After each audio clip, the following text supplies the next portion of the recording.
Hi friends, అందరికీ నమస్కారం. ఈ వీడియోలో అయితే నేను నాటుకోళ్ళు ఫార్మింగ్ ఎలా చేయాలి, అలాగే వాటిని పెంచడానికి ఎలాంటి టెక్నిక్స్ వాడాలి, వాటి అతి తక్కువ ఖర్చుతో మనం ఎలా పెంచాలి, అలాగే వాటి నుంచి ఎలాంటి మంచి లాభాలు అధిక సంపాదించాలి, వాటి ఫీడ్ కాస్ట్ ఎలా తగ్గించాలి, వాటిని ఒకవేళ ఫార్మింగ్ చేయాలనుకుంటే మనం ముందుగా వాటి గురించి ఎలాంటి విషయాలు తెలుసుకోవాలో ఈ వీడియోలో నేను తెలియజేయబోతున్నా. గైస్, ముందుగా ఎవరైనా నాటుకోళ్ళ ఫార్మింగ్ చేయాలనుకుంటే, నాటుకోళ్ళ ఫార్మింగ్ కాదు ఏ ఫార్మింగ్ అయినా చేయాలనుకుంటే ముందు వాటి గురించి ఈచ్ అండ్ ఎవ్రీ 100% క్లియర్ గా తెలుసుకుని దాంట్లోకి దిగాలి. సో ఈ వీడియోలో అయితే నాటుకోళ్ళ ఫార్మింగ్ చేయాలనుకునే వాళ్ళకి నేను చెప్పేది ఏంటంటే, వాటిలో మనం ఎలాంటి జాగ్రత్తలు తీసుకోవాలి, వాటిలో ఎలాంటి మెలకువలు మనం పాటించో. మొదటిగా మనము కోళ్ళ ఫార్మింగ్ చేయాలి అనుకుంటే ముందుగా మనం తెలుసుకోవాల్సింది ఏంటంటే, వాటికి ఎలాంటి వ్యాధులు వస్తాయి. కౌజు పెట్టలకి అయితే ఎటువంటి వ్యాధులు ఏమి రావు. అలా ఒకవేళ వీటితో మనం పోల్చుకుంటే కోళ్ళకి చాలా వ్యాధులు ఉంటాయి, వైరస్ ఈజీగా వస్తాయి వాటికి. సో దానివల్ల మామూలుగా కోళ్ళ ఫార్మింగ్ చేసే వాళ్ళైతే ఎక్కువగా వాటికి వ్యాక్సిన్ చేస్తారు ఫస్ట్ డే నుంచి. లసోటా అని వాటికి టైం టు టైం అనేది వ్యాక్సిన్ చేయాలి. లేదంటే వాటికి మీరు ఫామ్ లో పెంచామనేది వాటికి ఈజీగా జబ్బులు వచ్చి వైరస్లు వచ్చి అయితే అవి ఎక్కువ చనిపోవడం జరుగుతుంది. సో ఆ నాటుకోళ్ళ మీరు ఫార్మింగ్ చేయాలనుకుంటే ముందుగా మీకు స్థలం ఉండాలి. ఎంతో కొంత 5 సెంట్లు కానీ 10 సెంట్లు కానీ స్థలం ఉంటే, స్థలంలో మీరు ఒక సైడ్ చిన్న షెడ్ కానీ పాక కానీ వేసుకోవాలి ఫస్ట్ కోళ్ళకి. ఎందుకంటే మీరు కోళ్ళు పెంచినప్పుడు అవి వర్షం వచ్చినప్పుడు అందులోకి వెళ్ళడానికి, అలాగే నైట్ పూట కూడా వాటిని ఆ షెడ్ లో వేసి క్లోజ్ చేయడం వల్ల వాటి నుంచి మనం బయట నైట్ టైం పిల్లులు కానీ పాముల నుంచి కానీ మనం వాటిని సేఫ్ చేయగలం. అలాగే వర్షం పడినా కూడా అవి ఇబ్బంది లేకుండా ఉంటాయి. అలాగే చలికి కూడా వాటి షెడ్ లో పెంచుకోవడం వల్ల చలిని కూడా నిరోధించవచ్చు.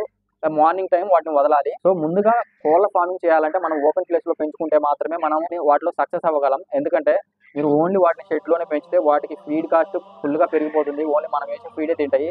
అలాగే షెడ్ లోనే పెంచడం వల్ల వాటికి ఇంటి తగ్గిపోతే, అలాగే వైరస్లు ఎక్కువ వ్యాప్తి చెందుతాయి. అలాగే మీరు వాటిని ఓపెన్ ప్లేస్ లో పెంచగలిగితే వాటికి ఎటువంటి వ్యాధులు రావు. అలాగే అవి మనం వేసే ఫీడే కాకుండా బయట వాటికి చెట్లకి వాటికి పురుగులు నేలలో అవి వేరుకొని మొత్తం అన్ని రకాల ఫుడ్ తిని అవి తొందరగా అయితే గ్రోత్ అవుతాయి. సో మీరు కోళ్ళ ఫార్మింగ్ చేయాలంటే మీకు ముందుగా ఓపెన్ ప్లేస్ ఉండి చుట్టూ కంచె వేసుకొని లోపల ఒక షెడ్ వేసుకొని అయితే మీరు ఫార్మింగ్ స్టార్ట్ చేయాలి. తర్వాత మీరు చేయాల్సింది ఏంటంటే, మాక్సిమం అన్ని చోట్ల డిమాండ్ ఉంది, నాటుకోళ్ళు బాగా మంచి డిమాండ్ ఉంది. సో నాటుకోళ్ళు పెంచడానికి మనకి దగ్గర 6 నెలలు టైం పడుతుంది. సో కాబట్టి మీరు ఏం చేయాలి, ముందుగా మీరు కొన్ని నాటుకోళ్ళని అయితే కొనుక్కొని మంచి జాతివి లాంటివి మంచి సైజు ఉండేవి కొనుక్కొని మీరు ఏం చేయాలి, వాటిని అవి గుడ్లు పెడతాయి కదా, గుడ్లు పెట్టినప్పుడు వాటిని పొదిగేసుకొని, ఇప్పుడు గుడ్లు పెడితే సపోజ్ ఒకవేళ అవి గుడ్లు పెట్టినప్పుడు మీ దగ్గర చిన్న ఇంక్యుబేటర్ మిషన్ కానీ ఉంటే ఒకేసారి మీరు 100 eggs 200 eggs ని ఒకేసారి లోడ్ చేసి మిషన్ లో వేసి మీకు 21 days తర్వాత మీకు చిక్స్ వస్తాయి. చిక్స్ వచ్చినప్పుడు మీరు కోడి చుట్టూ అయినా వేసి పెంచుకోవచ్చు. లేదంటే మీరు బ్రూడింగ్ వేసి లైట్లు పెట్టేసి వాటికి హీట్ ప్రొవైడ్ చేసి మీరు వాటిని అయితే ఒక 15 days బ్రూడింగ్ లో పెట్టినా విడిగా అయినా పెరుగుతాయి.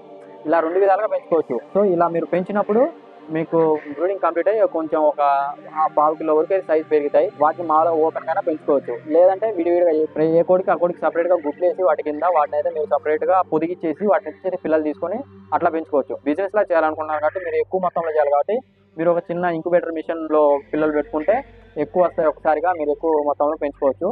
లేదు మిషన్ కాస్ట్ ఇంక్యుబేటర్ మిషన్ కొనాలంటే ఎక్కువ కాస్ట్ అయితే మనం స్టార్టింగ్ లో నార్మల్ గా చేద్దాం అనుకుంటే ఏ కోడికి ఆ కోడి కింద పొదిగేసుకొని మీకు పిల్లలు వస్తాయి. సో తర్వాత మీరు చేయాల్సింది ఏంటంటే, ముందుగా అసలుకి వీటికి ఫీడ్ కాస్ట్ ఒక కోడి పెరగడానికి 4-5 నెలలు టైం పడుతుంది. ఆ టైంలో ఇది సుమారుగా 4.5 kg దానా తింటది. ప్రెజెంట్ ఇప్పుడు మీరు సపోజ్ ప్రీ స్టార్టర్ తీసుకుంటే ఒక కేజీ 50 రూపాయలు ఉంది అంటే 4.5 kg అంటే దగ్గర 225 రూపాయలు ఖర్చు అవుతుంది ఫీడే ఒక కోడిని పెంచడానికి. సో ఒకవేళ మీరు ఇదే 225 రూపాయల ఫీడ్ కాస్ట్ తగ్గించుకోగలిగితే మీకు అవి కూడా సేవ్ అయితే ఆదాయంలో యాడ్ అవుతాయి. కాబట్టి మీరు ఈ ఫీడ్ ని మీరు ఓన్ గా రెడీ చేసుకోవచ్చు. ఎట్లా మొక్కజొన్న అవి ఏదైనా చేసుకోవచ్చు. లేదా BSF farming, black soldier fly farming ద్వారా ఆ లార్వా వీటికి వేయడం వల్ల ఇది చాలా బాగా తిని అయితే హెల్దీ ప్రోటీన్ బాగా గ్రోత్ పెరుగుతాయి. సో బిఎస్ఎఫ్ ఫార్మింగ్ గురించి తెలుసుకోండి. ఆ బిఎస్ఎఫ్ ఫార్మింగ్ ని మీరు చిన్న ప్లేస్ లో అయినా సరే మీరు ఫార్మింగ్ చేసుకొని వాటి లార్వాని మీ కోళ్ళకి వేయడం వల్ల మీకైతే చాలా త్వరగా గ్రోత్ వస్తుంది. అలాగే మీకు ఫార్మింగ్ అనేది ఈజీగా ఉంటుంది. ఫీడ్ కాస్ట్ కూడా కంప్లీట్ గా తగ్గిపోద్ది.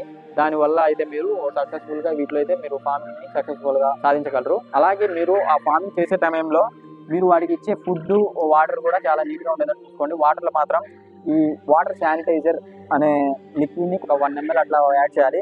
అలాగే వాటికి అప్పుడప్పుడు లెమన్ టానిక్స్ అలాంటివి వాడడం వల్ల అది కొంచెం హెల్తీగా మంచిగా ఫుడ్ తీసుకొని వాటికి లోపల అరుగుదల ఎక్కువ ఉండి మంచిగా హెల్తీగా ఉంటాయి. సో ఇలా అయితే మీరు ఫార్మింగ్ చేసుకోవాలి.